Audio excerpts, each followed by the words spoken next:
एक ताजा उदाहरण देता हूं। आजकल भारत में एक खराब बीमारी घुस गई है, चिकनगुनिया।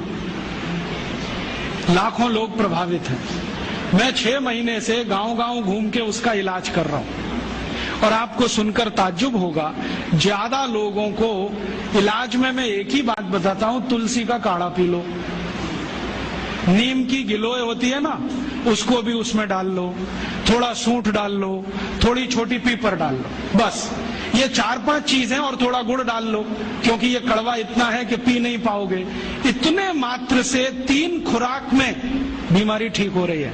और जो एलोपैथी से कर रहे हैं ना, बोवेरॉन के 3-3 इंजेक्शन ठोक दो, डाइक्लोफेनेक दे दो और पैरासीटामोल भी दे दो, जो तुम्हारे पास है सब दे दो। 20-20 दिन से बिस्तर में पड़े तड़प रहे, 20-20 दिन से। अभी आज मैं आया भीलवाड़ा से, और आने का देरी का कारण भी यही है कि वहां 1 लाख लोग चिकनगुनिया से पीड़ित हैं। वहां डॉक्टर आते हैं, राजीव भाई जरा बताओ ना। मैंने कहा अपना इंजेक्शन खुद क्यों नहीं ठोक लेते?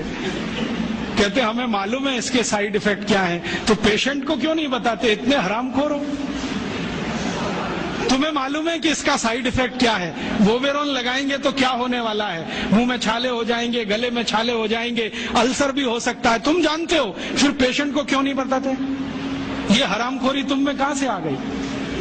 अपने को इंजेक्शन ठोकोगे नहीं, उसको ठोकते जाओ, तुम्हें मालूम नहीं है ठीक नहीं होगा, फिर पैरासीटामोल देते जाओ, डाइक्लोफेनेक देते जाओ, नोवलजीन के इंजेक्शन लगाते जाओ।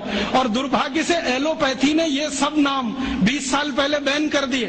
वो कहते हैं डाइक्लोफेनेक खराब है, पैरासीटामोल तो और भी खराब है, नोवलजीन तो 1984 से बैन है यूरोप में और अमेरिका में, वही इंजेक्शन यहाँ ठोक रहे हैं लगातार। दुष्परिणाम है कि मरीज ठीक ही नहीं हो रहे। और मैं आपको मेरा अपना तजुर्बा बताता हूं। आप में से कुछ विद्यार्थी होम्योपैथी के हैं। आप जानते हैं कि होम्योपैथी की बहुत सारी दवाएं आयुर्वेद से ही निकली। तुलसी है ना, उसी से ओसीमम है। ओसीमम की 3-3 खुराक देके कर्नाटक में 70,000 रोगियों को चलता कर दिया। और वो 20-20 दिन से एलोपैथी खा रहे थे, रिजल्ट नहीं आ रहा है। ओसीमम 200 की 3 खुराक सफिशिएंट, और आदमी 20 दिन से तड़प रहा है बिस्तर में, न नींद आ रही है, न चैन मिल रहा है, इतनी उल्टियां हो रही हैं, बुखार उतर नहीं रहा है, सब तकलीफ है। 3 डोज दो, खत्म कहानी। मैंने उसको फिर कुछ जरूरत ही नहीं। और फिर आज स्थिति ये है कि कर्नाटक सरकार ने हमारे ये कैंपों के रिजल्ट देखने के बाद अपने डायरेक्टर्स और ज्वाइंट डायरेक्टर सबको लाइन से लगा दिया, जाओ राजीव दीक्षित के पास, सीखो उससे वो क्या दे रहा है और रिजल्ट क्यों आ रहे हैं। हमने 70,000 पेशेंट को दवा दी, 6 मरे, और उन्होंने 1,22,000 को दी, उसमें से मुश्किल से 6 बचे। ये कर्नाटक का हाल है। कर्नाटक में चिकनगुनिया इतना बुरी तरह से फैला है, कोई गांव नहीं बचा जहां चिकनगुनिया ना हो। मेरी तो स्थिति यह है कि कार्यकर्ता कम पड़ गए, डॉक्टर कम पड़ गए। अगर मेरे पास 1,000-2,000 डॉक्टर होते तो हम कर्नाटक के उन लाखों लोगों को बचा लेते जो मर गए पिछले 6 महीने। महाराष्ट्र में भी यही है। रिजल्ट मिलते हैं उन दवाओं से, तो भरोसा क्यों नहीं करें उनके ऊपर? ओसीमम तो तुलसी में से ही बनी है भाई, और तो क्या है, डाइल्यूशन फॉर्म में है, बस इतना ही तो है। और तुलसी का काढ़ा समझ लो मदर टिंचर फॉर्म है उसका। तो काढ़ा दे दो तो समझ लो मदर टिंचर दे दिया, और पोटेंसी में दिया तो डाइल्यूट करके दिया। और आप जानते हैं कि ये आयुर्वेद का ही सिद्धांत है कि औषधि की मात्रा जितनी कम रखो, असर उतना ही अधिक है। होम्योपैथी तो इसी पे काम करते हैं।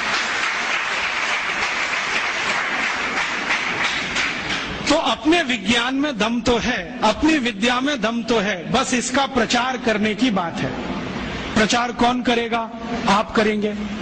और इसका सबसे सरल तरीका है वॉक एंड टॉक। सबसे सरल तरीका। अगर आप इसका अपनी विद्याओं का प्रचार करना चाहते हैं, सरकार तो करेगी नहीं, क्योंकि वो एलोपैथी के चंगुल में फंसी है। हमारी सरकार के 2 मंत्रियों का तो मेरा तजुर्बा है पिछले 6 साल में। जब मैं उनके पास गया स्वास्थ्य मंत्री को मिलने के लिए, वो कहते राजीव भाई ये सब हमको समझता है, कर कुछ नहीं सकते।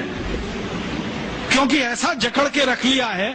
तो मैंने कहा इसमें आग तो लगा सकते हो, आग ही लगा दो हनुमान जी की तरह से, रावण की लंका एक बार जल जाए, कम से कम कहानी तो खत्म हो जाए। तो कहते हैं उतनी हिम्मत अभी तक नहीं आई है, आ जाएगी तो वो भी लगा देंगे।